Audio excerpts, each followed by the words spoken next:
First Alert Meteorologist JD Disharoon here, and we're going to be talking about the severe threat across the North Georgia area as we head into the weekend, as well as a little bit about what you can expect tonight and heading on in towards tomorrow. So let's go ahead and pop over to the graphics, and we'll go ahead and just start off with today because it was an absolutely beautiful day out there.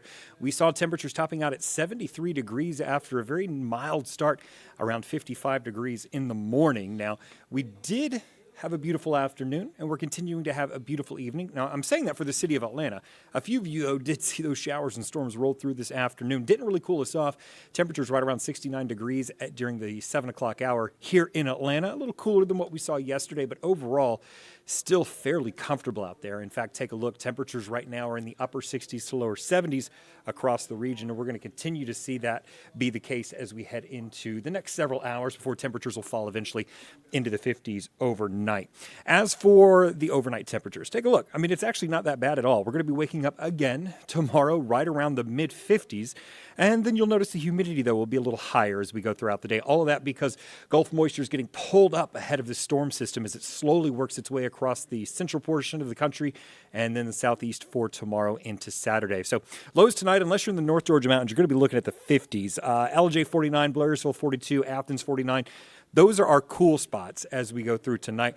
And then tomorrow we're going to be looking for 76 degrees, mostly cloudy. An isolated shower storm is possible. Notice our chance of precipitation there, only about 10%. So I think tomorrow, for the most part, just going to be a cloudy, dreary day. Warm, but still kind of dreary out there. It's really once we get into Saturday that things start to change. And obviously, I think that's what most folks are going to be interested in, is what's happening Saturday. I'm just giving folks a little bit of extra time to kind of pop on before we start talking about that. Otherwise, for tomorrow, we're going to be looking at a beautiful day, low to mid 70s across most of North Georgia, and even some mid to upper 70s. Once you get down towards Eatonton, Thomaston, and LaGrange, in fact, a very, very comfortable afternoon out there for your Friday. Even though we do have the cloudy skies are in advance of this. This is the monster system that is going to be pushing across the eastern portion of the country. You notice it spans all the way from Canada down into the Gulf of Mexico. Now, this particular snapshot is from Saturday evening as the storms are going to be rolling through North Georgia. So at that time, lots of Gulf moisture is getting pulled up ahead of this system. The reason that's important are the showers and thunderstorms need this moisture as part of their fuel. That's how one of the ways and one of the ingredients they need to keep going. So as long as you got a lot of moisture in front of the storm, something's going to keep going. It just depends on how strong it is. Well, here's one of the things we look at to determine how strong it is. How strong are the winds in the lower levels of the atmosphere? In our case, they're pretty darn strong. We're going to be looking for moderate to strong winds across the southeast as we go Saturday night into Sunday morning. So that gives us two things. One, storms can sometimes transfer those strong winds to the surface. So what that means is those strong winds aloft can actually make it down to the surface every once in a while. And that's what gives us our damaging straight line winds. The other thing it gives us is wind shear, because the winds at the lower levels are going a lot faster and usually in a different direction than the winds in the other levels of the atmosphere. So that shear increases our tornado threat. So this alone tells us we have the potential for tornadoes and we have the potential for damaging straight line winds.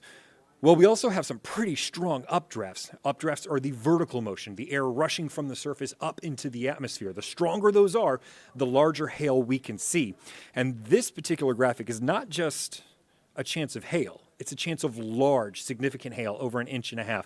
And you can see that we're starting to creep up into those darker oranger colors. And that tells us that we do have the potential to see some very large hail with some of these discrete cells that form ahead of the line. Now, once we get that line of showers and storms, that is going to be mainly a damaging wind threat with isolated tornadoes embedded in that line. But everything that happens before it, all modes of severe weather are possible, including flash flooding.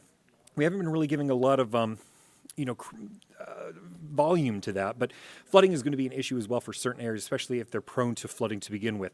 Notice, by the time we get into Saturday morning, we're already starting to see that we're going to have isolated showers and storms in the forecast north of I-20.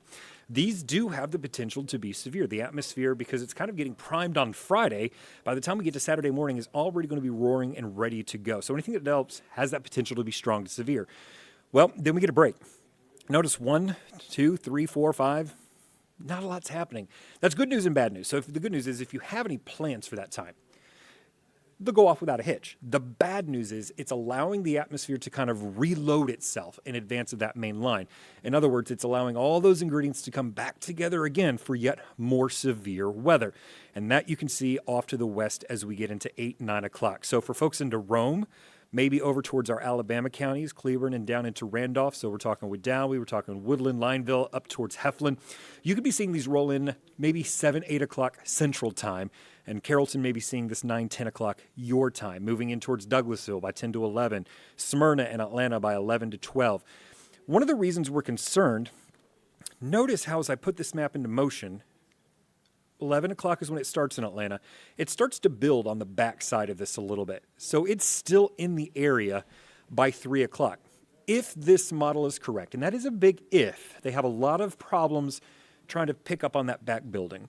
But if it is correct, that would be 4 hours of some very heavy rain, and flooding would very much be an issue that we have to deal with during the overnight hours as well. Also, look how wide the line has gotten north of I-20. So as I pull it back a little bit, notice by 10 o'clock Saturday night, it's very narrow across the area.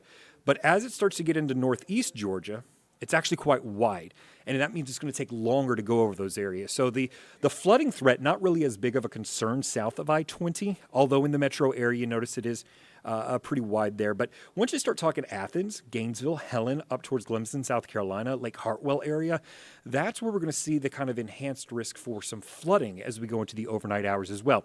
Now, model indicates that this should be gone by the time we get to about 6, 7 o'clock in the morning. So most of this is happening while you're asleep. So we highly recommend that you have a way to get those weather warnings to alert you while you're asleep and to wake you up, especially if they're tornado warnings or a severe thunderstorm warning with a considerable alert to it. Your phones will go off for that as well.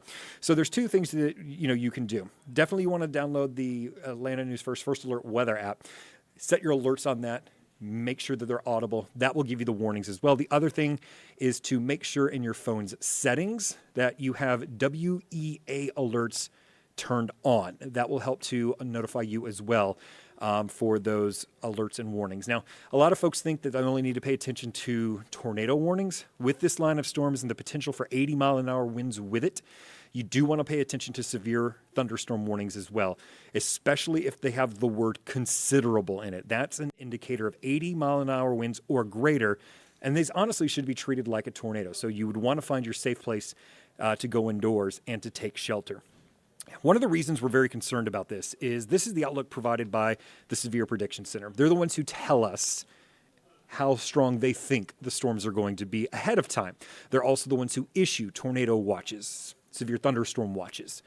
They've got us in a level 3 out of 5 risk 3 days in advance. They've got Birmingham, Huntsville, and Montgomery in a level 4 out of 5. This is the highest risk we've had in Metro Atlanta since last May. And that was a pretty active day with numerous warnings across the area. The other concern that we have is, if you remember last night, we were talking about this line of storms coming in about 5, 6 o'clock in the morning. Well, now we're talking about it coming in towards 10 p.m. to midnight in Atlanta and then out of here by 5 a.m. If it speeds up any further and ends up in Saturday night, it's going to be able to tap into a lot more heat from the day. And that means we could see this level 4 risk expand further to the west. Not saying it would reach Atlanta, but for folks in Randolph, Cleburne, and Alabama, maybe even possibly Haralson, Polk, Carroll, Hurd, and Troop, you may be included in that. So that's one of the reasons that we are concerned. And once you start to see a level 4 risk, that means severe weather is very likely in your area. We're not talking possible, we're not talking likely, we're talking very likely, and it's a very concerning situation. So the fact that it is so close to our area already is of concern. Now, as we go into basically your 7-day forecast, once we get beyond the weekend, we have the 7-day forecast showing a beautiful day for your St. Patrick's Day on Monday. It will be cooler, temperatures in the mid-60s, but we rebound quite nicely into the mid-70s for Tuesday and Wednesday, maybe another chance of rain on Thursday. Now, we do have a question, because remember I was talking about the width of the system. Does the fact that it's whiting out mean the tornado threat is less? It actually does not. So we're going to continue to watch that. Anytime you see a line of storms like this, and the models don't pick up on it well at all, you're going to get these bowing segments. So let's see if I can pick out my little tool here. I don't think it's going to let me. I'll see if I can find one that the model kind of picks up on. And if you see it, you'll know exactly what I'm talking about, because we've seen them roar through Georgia all the time. And there we go. There's a nice little one. So do not take this as a gospel. I'm not saying it's going to happen in this area, and my little tool's not working here. But you see from Atlanta down towards LaGrange, you do have that smooth line where it goes from green to white, or green to yellow to red very quickly. And you notice, though, right here at 285 and over, where 75, 285 meet on the south side, you got that little hook shape right there. Those are the areas on the line that we would look for tornadoes. It's where that Boeing kind of turns back in. So even though the line is thickening out a little bit and the rain is, what that means is the tornado threat's not necessarily going down. The damaging straight line wind threat, though, is. So that is a good indicator that we're going to see a little bit of weakening of the severe weather threat. That's also the reason, if you look at that severe outlook, our eastern counties, even though Athens, Eatonton, Gainesville are under the level 3, but you notice Greenville, Augusta, they're level 2. It's because the dynamics just aren't quite there as you get farther and farther east. And the models are always going to be talking about, the potential interaction between the storms and the air mass that's going to be moving on through. So if we think, that is going to be expanded, we're obviously going to let you know. Hold on for 1 second. I'm going to go through our chats real quick and see what we have.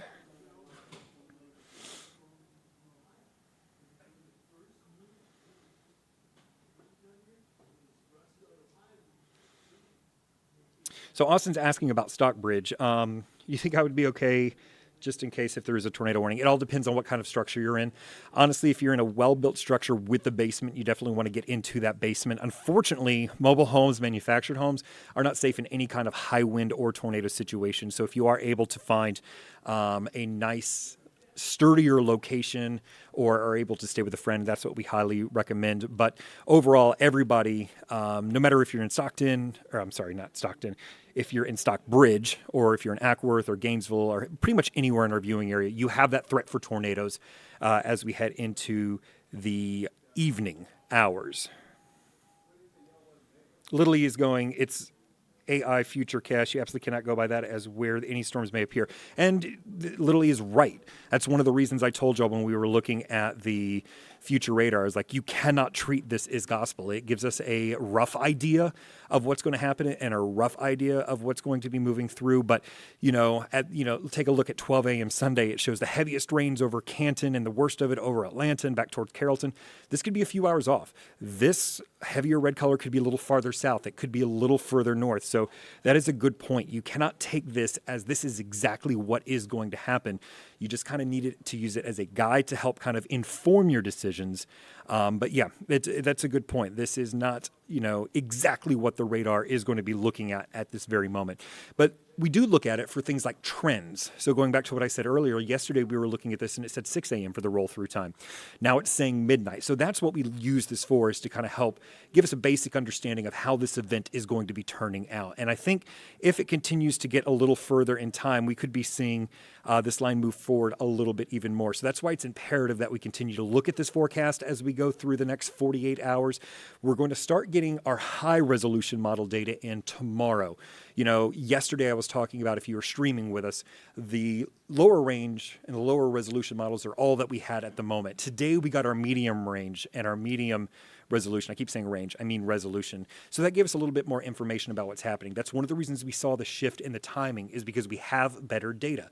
Tomorrow, we're going to get the higher resolution models in. We'll have even better data then. So the closer we get to the event, the more accurate on timing we can get. So instead of giving you a broad range like we did yesterday of anywhere between 3 and 8 a.m., today we kind of narrow it down to like between 10 and 2. So it's gotten narrow, and tomorrow we'll be a little bit better at that as well.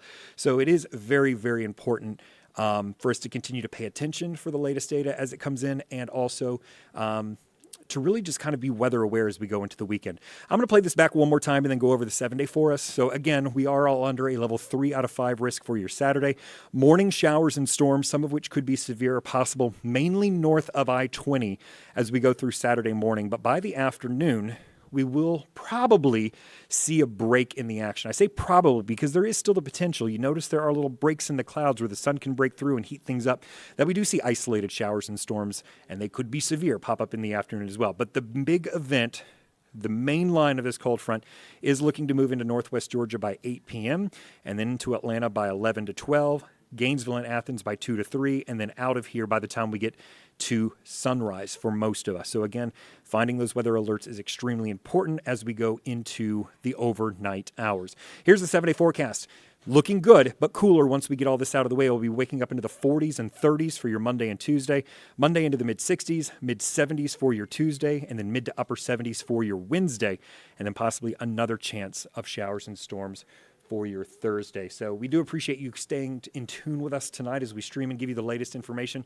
We'll be back on Peachtree TV at 10, Atlanta News First at 11, and then we'll be streaming on air, and we'll be online tomorrow with the First Alert Weather Team all day long. We look forward to seeing you then. Any questions, put them in the comments, and I'll be going back later on this evening and starting to answer them. Other than that, hope you all have a wonderful day, and we look forward to seeing you again.